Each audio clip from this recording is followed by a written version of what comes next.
My son doesn't want to try hard at anything and is holding us emotionally hostage, because if we don't take care of him, he said he's going to end up homeless and is fine with that.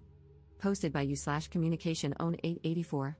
My son is 23 years old, recently graduated with a mechanical engineering honors degree, and has no college debt.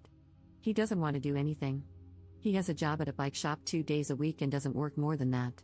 He just wants to go to the gym and sit on his computer and phone. He has 2 younger siblings who have drive and direction, but he says nothing motivates him. For years, I thought he was depressed. He has been on antidepressants in the past and has had therapy.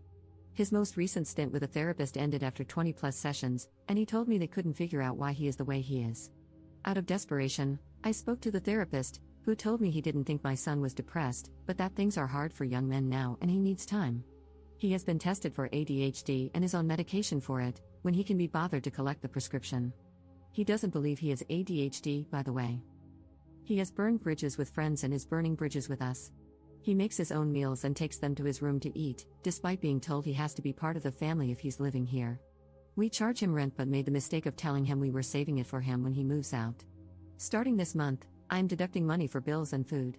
He is rude to his siblings, doesn't help out around the house, and does nothing to contribute to the family. I want to give my son purpose, and we've tried everything, and I mean everything. I have spent countless hours talking to him, asking how I can help. He doesn't know. I've suggested he take a year off to do volunteer work, travel abroad, or work a menial job until he figures out what comes next.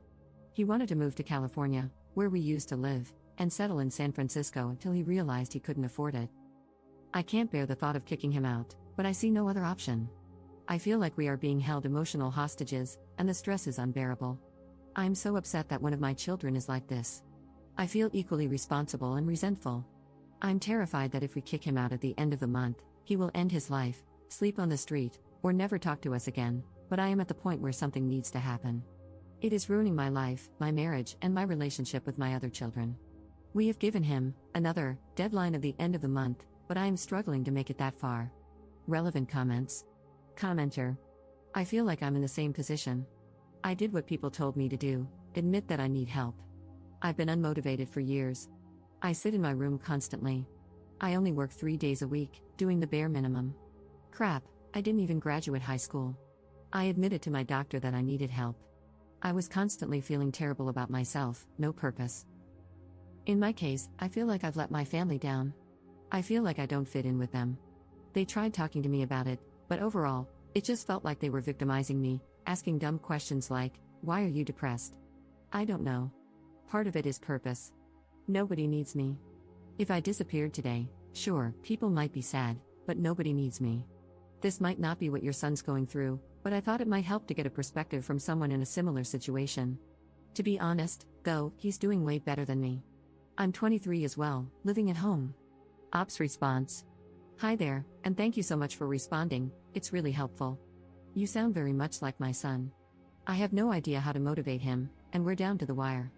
Perhaps having to put a roof over his head will be the motivation he needs, although when we talk to him about that, he says he doesn't care and that he'll be homeless. It's hard to know if he's serious or just being immature. He has never made any real decisions his whole life, and for one reason or another, we made some for him.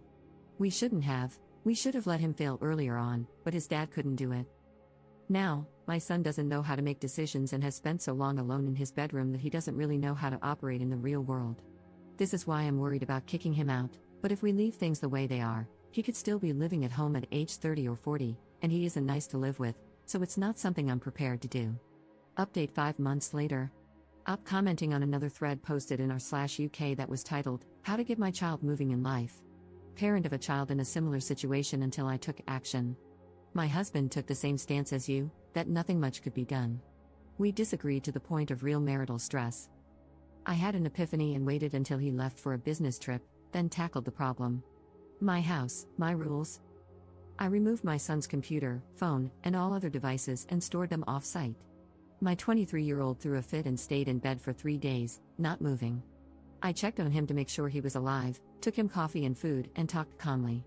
After day 3, he got out of bed, sulked, then went back to bed again. This time, I did nothing, no food, no water, no conversation. He stayed in bed in a dark room and wallowed. Of course, I was worried and checked for movement, but nothing more. After a few more days, He got out of bed and said he didn't want to live like this anymore.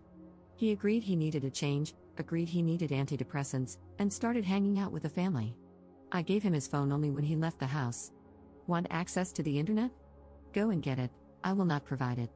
That was in January of this year. By March, he was several weeks into antidepressants, was rebuilding his relationship with his siblings, was less angry, and had a job. Full disclosure, my husband made him go into the office with him every single day to look for work.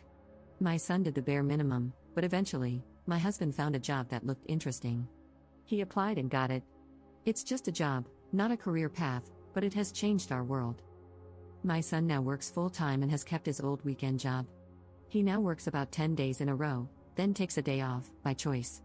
With his first paycheck, he bought some new clothes, the first in several years, and some accessories for his bike. He's also made friends at his new job and goes biking with the guys after work. He's found his passion for biking again. I cannot stress enough the utter relief we feel. I can now sleep at night and no longer worry about him. Sure, he needs to figure out a longer-term plan, but for now, we can sit back and watch him rediscover the world, and realize it's actually quite a nice place. You can do more. You can give her purpose. Stop facilitating her lifestyle. Take away her internet access. It could be the motivation she needs. Good luck, I know it's hard. Second update 6 months later. Up here again. I want to provide an update for any parents in the same boat who stumble upon this thread. It's been a year since my original post, and our lives have changed unrecognizably for the better. After my son started work, his confidence grew, and his self-esteem improved. He had purpose. Over the last year, we kept revisiting the move, and sometimes things got heated, but we stuck to our guns until we gave him a hard deadline. The deadline came, and we made him leave the house. It was so hard, we didn't sleep for 2 days, and my husband caved and asked him to come back. The shock of us making him move into a hotel had the desired effect.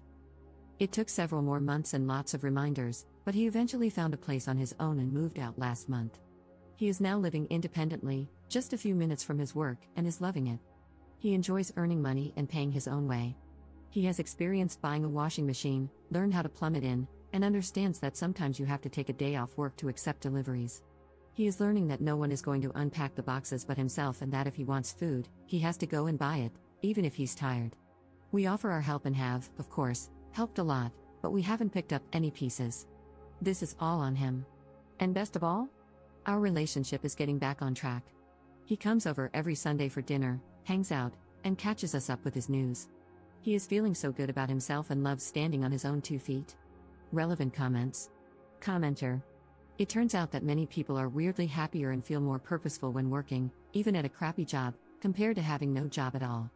I spend most of my work shift dreaming about playing video games, and I resent having to waste the best part of my life slaving away at my desk.